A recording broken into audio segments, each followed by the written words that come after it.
In Korea, a famous web novel called 3 Ways to Survive the Apocalypse used to be extremely popular, but after 10 years and over 1,000 chapters, it only has one reader left. Dokja started reading it in middle school and keeps reading it now as an adult. In the story, the protagonist Jung Hyuk fights the hardships sent by the gods as the world nears collapse. His companions fall one by one, but he's always determined to become stronger. Dokja finds this inspiring, and rereading the novel helped him push through his high school years while he was harassed by mean classmates. After finishing school, Dokja went to a mediocre college, worked some mediocre jobs, and joined a big company on a temporary contract. Today that contract ends, and so does the novel. After his final shift is over, Dokja reads the last chapter and is disappointed by the ending because Jung Hyuk is the only survivor. He decides to send a message to the author, saying that this story is the worst. On the train, Dokja bumps into his co-worker Sanga, whose contract has ended too. Their chat is interrupted by their former boss Myung-oh, who keeps hitting on Sanga no matter how many times she keeps saying no. Thankfully he gets off the train at the next stop. At that moment Dokja is surprised to get a reply from the author. The message thanks Dokja for reading until the end and admits he was the only reason why it was finished. The author says that if Dokja hated the ending, he should try writing his own when the service starts at 7 p.m. Suddenly the train shakes and comes to a stop while a voice announces that the planetary system 8612's free service has ended, so this is the start of paid content. Dokja checks his phone and confirms it's 7 p.m. and realizes this is exactly how the novel starts. A creature from Korean folklore called Dakabi appears on the train. When a passenger starts insulting it, the Dakabi shoots him in the head with its laser eyes. The man falls dead and everyone panics, only for the creature to shut everyone up with a scary face. Then the Dakabi announces that the gods have decided that humans are horrible beings, so they deserve to be punished. All humans will be given a stage and how they solve it will decide their fate. Soon holograms explaining the first stage appear around the passengers. In 10 minutes, they must kill one or more living organisms in the train car. Those who succeed will get 300 coins, and those who fail will be killed. The Dakabi also says that the constellations will always be watching. On the bridge, the train is frozen and so are all the cars. As the hologram starts a 10-minute timer, the passengers check their phones and discover there's no service. Soon people lose their minds and begin to fight each other, sometimes teaming up against one person. A woman panics and tries to escape to another car, but there's a field force at the doors that's keeping them trapped. When Dokja looks at the other car, he's shocked to notice Jung Hyuk in the crowd. He realizes they're living the events of the novel, which means he knows the future. A giant monster appears in the river and hits the train, causing everyone to get stuck in the ceiling.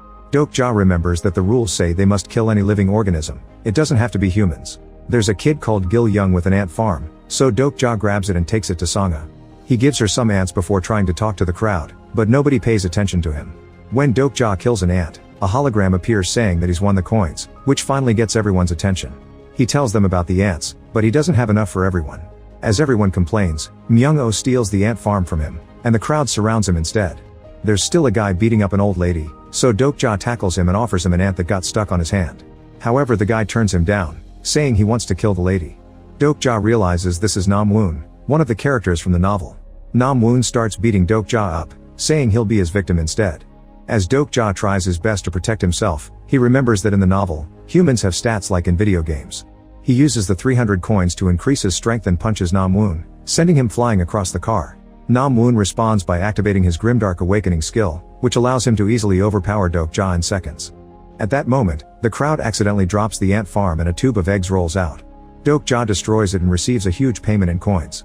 He spends 3,000 on stamina and another 3,000 on agility, so he dodges all of Nam-woon's attacks and knocks him down. A terrified Nam-woon promises not to hurt the old lady and asks for an ant, but Dokja says he doesn't deserve to be in the story. Then Dokja runs to act as a shield for the woman since Nam-woon is trying to attack her again. Dokja puts an ant in the lady's hand and closes it to crush it before the timer reaches 0. The voice announces that the stage is over and all the losers get a hole in their faces to kill them. Unfortunately, the last ant has managed to escape and the lady dies as well. The Dakabi reappears and congratulates the 17 humans who passed. Now it's time for them to get gifts from the constellations for their performance. Dokja remembers that the constellations are powerful beings that watch the stages from space and enjoy laughing at human struggles. Each passenger gets a list of the constellations that want to sponsor them and they must choose one, but someday the debt must be paid back. Dokja decides to turn down sponsorship for now. Suddenly the train starts falling on its side because the river monster is trying to drag it down. A former soldier is trying to open the doors and Dokja recognizes him as the character Yeon-sung. As the train starts to touch the water, Dokja teaches Yeon-sung how to use special skills. Yeon-sung activates super strength that allows him to bend the doors open. Everyone quickly climbs out while Dokja notices that Gil Young is still in the car crying over his ant farm. Dokja apologizes and brings him out. As the survivors run as fast as possible, the voice announces the new stage. They must successfully cross the bridge. The monster smashes a section of the bridge to create a huge gap before going back to the river. To make the task more difficult, the Dakabi drops a train car on the bridge and makes all the dead people chase after the living players. Dokja and Yunsung try to fight them, but they're easily overpowered. At that moment, Songa manages to activate her skill, which creates a temporary road across the gap. The survivors start running on it to escape, and Dokja informs them that poisonous gas will spread soon, so they need to get underground. He thinks that they should go to the nearest subway station, but he then remembers that in the novel, Jung Hyuk dies there while fighting a dragon. He used his skill to go back to the beginning of the story, and everyone else in the station died. If they want to survive, they must keep Jung Hyuk alive so he won't reset, and Dokja thinks he can help him using his knowledge of the future. Meanwhile, Jung Hyuk is using a sword and a gun to bring all the attackers down. Then he approaches Dokja and asks him what he did, since Nam Woon wasn't supposed to die so soon. Dokja shares what will happen in the station and pretends he has a prophecy skill. Jung Hyuk holds him by his tie over the edge as he asks him what tactics to use. Dokja panics and doesn't know what to answer, so Jung Hyuk tells him to meet him later in the station before dropping him in the water. The monster swallows Dokja and he lands in its stomach. The hologram announces a new stage. He must kill the monster and escape. The Dakabi is also there narrating things for the stream, so Dokja shocks it by calling it by its name, Bai Hyung. He also knows that Bai Hyung is a 9th level Dakabi, and doing the streams means it can ascend one day. Dokja points out that he's probably very popular among the constellations right now, so if he dies, Bai Hyung will receive backlash. Bai Hyung checks its donations and confirms that the Watchers love Dokja, so it agrees to sign an exclusivity contract. Then the monster's stomach starts filling with acid.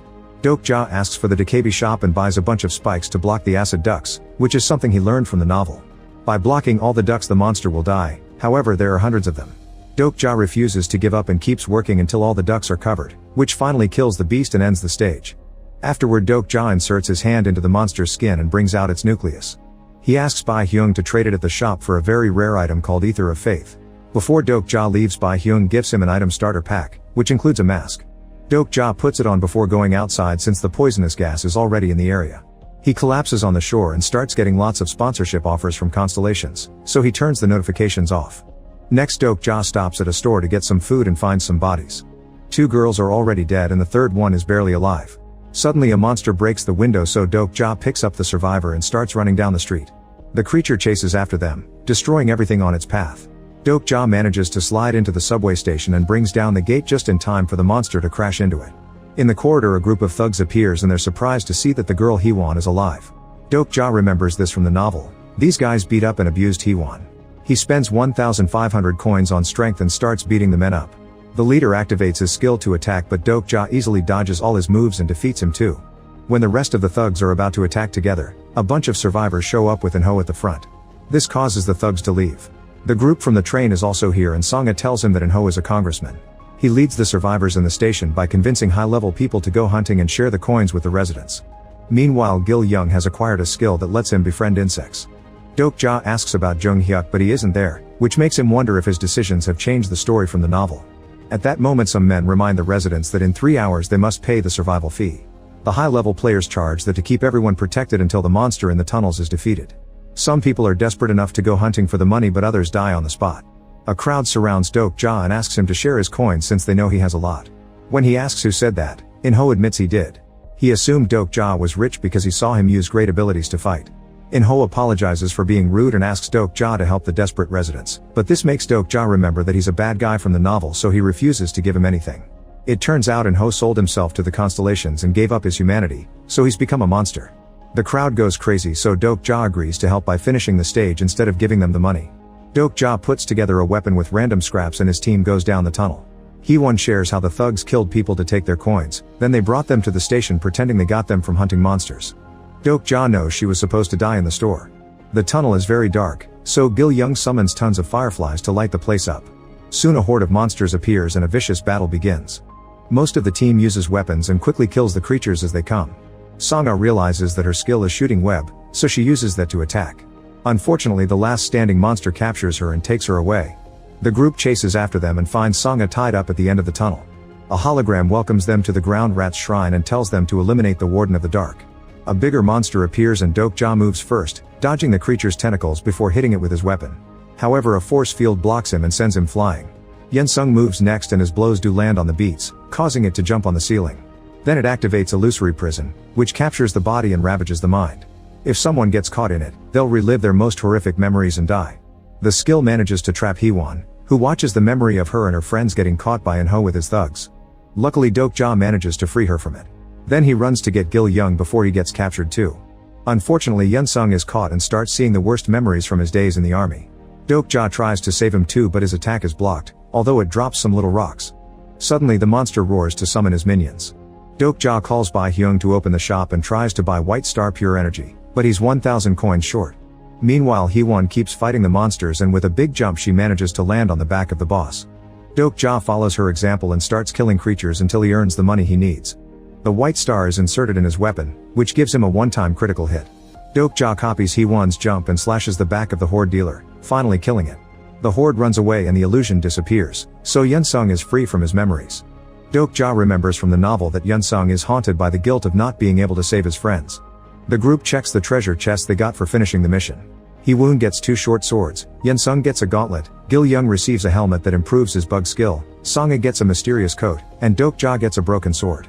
The others are confused, but Dokja doesn't tell them that this is the broken faith. If he finds an ether of faith, the sword will be complete. Gil-young asks about the rocks that fell during the fight, so Dokja explains that if he eats them, they'll put his mind in an illusion. The station stage isn't finished yet because there's one monster left. The group rushes back and Hee-won quickly jumps on the gang's leader to finally kill him as revenge. In-ho sends out the rest of his men, so Hee-won gets a new skill from a constellation, which allows her to slice through all the thugs in just a few seconds to defeat them all. In-ho has no choice but to fight and punches a column to show off his strength. His arm becomes monstrous before he attacks Hee-won with his mighty power, but she still keeps up with him and pushes him to the rails. When she's about to kill him, the residents stop her. They explain that they don't clear this stage because they're afraid the next one will be harder, so it's easier to pay the daily fee. They'd hoped that Dokja's group would get killed by the monster so they could collect their coins. The voice announces it's time to pay soon, so In-ho uses the distraction to push Hee-won off and run away. Song-a shoots her web and Hee-won swing across the tunnel to catch up. However, when she's about to touch him, a force field throws her back. In-ho mocks them for losing, but suddenly he's shot in the head by a sniper, ending the stage. The sniper introduced herself as Jie before getting all of In-ho's coins. The team tries to leave, but the barrier still blocks them, so Jie explains they only finished the stage from the previous section and during the chase they crossed into a new one. To leave, they have to finish the new stage. Jie leaves and Dokja realizes she's another character. She's the only survivor from her class and Jung-hyuk's apprentice. In the station, the voice announces that this area has 104 survivors and they have 10 minutes to reach green zones before the monsters get them. There are only 52 green zones and they're tiny, so people start fighting for a spot. A gang led by Pil-do has closed up a VIP area and they charge coins for the spots. Pil-do has used those coins to buy a security system that shoots at people who try to sneak into the VIP area without paying. Dokja tells the team to split and look for green zones. Jie reappears with a message from Jung-hyuk for him. He agrees to fight together, but Dokja will have to leave his group and survive alone for the night. Dokja remembers how a friend in high school slapped him so the harassers wouldn't bother him, saying that at least one person should survive. Using his knowledge, Dokja goes to a specific spot that hasn't turned on yet. Bae-hyung appears to announce that some green zones will vanish and new ones will appear to add more tension. The spot under Dokja turns green and he tells his team to fight others for survival. However, Hee-won chooses to fight the monsters instead. The 10 minutes run out and the beasts appear in the station to kill every person who isn't on a green spot. The others decide to help Hee-won and after some hesitation, Dokja follows them as well. He thinks that green zones will appear in the most dangerous places to make the show more entertaining, so the group splits to go to the monster portals.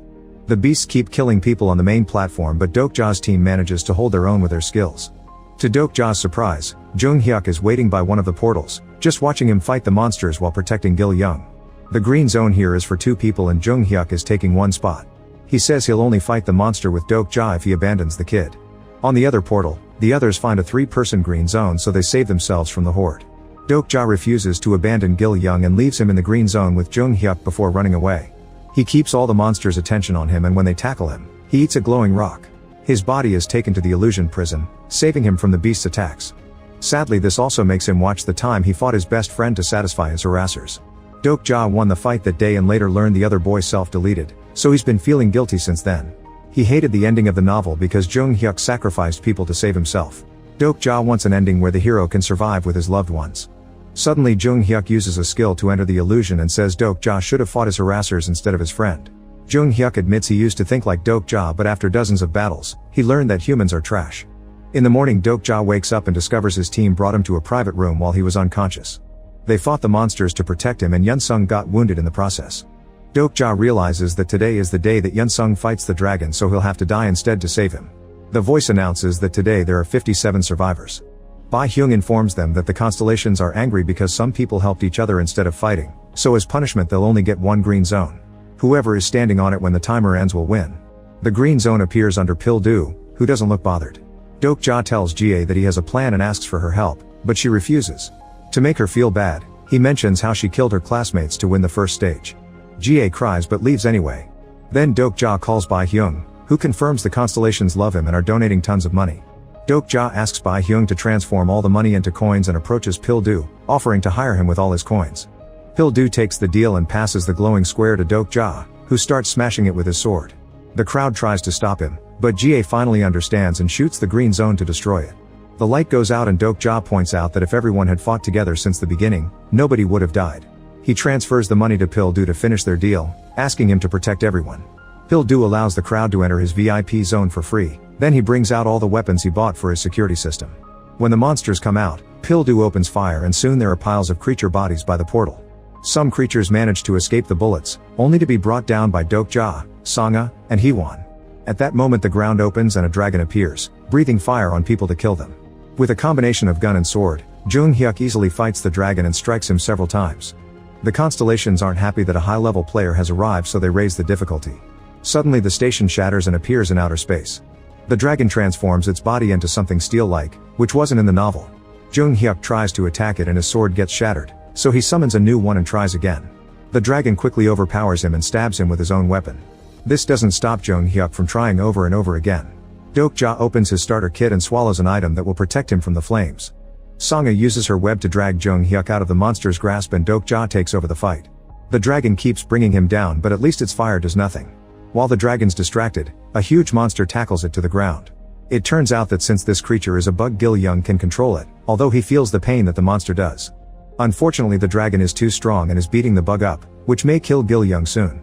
Yunsung refuses to lose another friend and rushes to fight, which awakens his special skill. The gauntlet transforms into a shield that stops the dragon's attacks and the ground rises to block it. Then Sangha creates a web bridge for Hwon to jump on.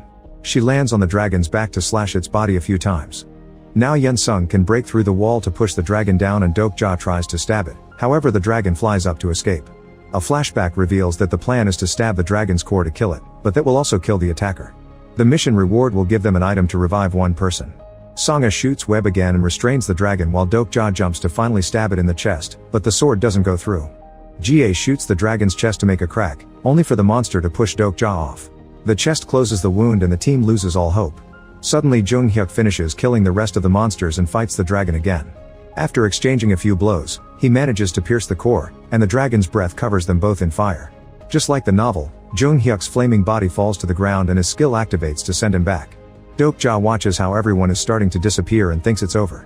At that moment, he's shocked to see that the author has accepted his trade in the market and has sent him the Ether of Faith. Dokja immediately puts it in his sword to transform it into the attribute weapon. The rest of the team surrounds the dragon and keeps it distracted, giving Dokja time to jump on it and finally kill it. The voice announces that the stage is over and Dokja revives Jung Hyuk with a reward. The station turns back to normal and Jung Hyuk is surprised to see that Dokja survived the dragon's death, thanks to the special sword. The crowd celebrates and now Dokja is sure they can write a new ending for the story.